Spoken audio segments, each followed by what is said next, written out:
Живота на баща ми.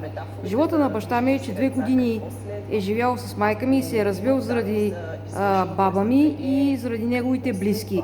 Като родител е много зле и другото е, че се налага и другото е, че не работи социални дейности, не работи и фотография, а цял живот е работил охрана.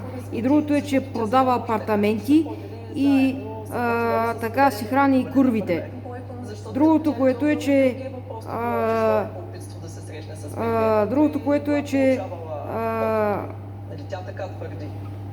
че постоянно се налага, каквото и да кажа и каквито истини той си мисли и си въобразява, че той е правия. И другото е, че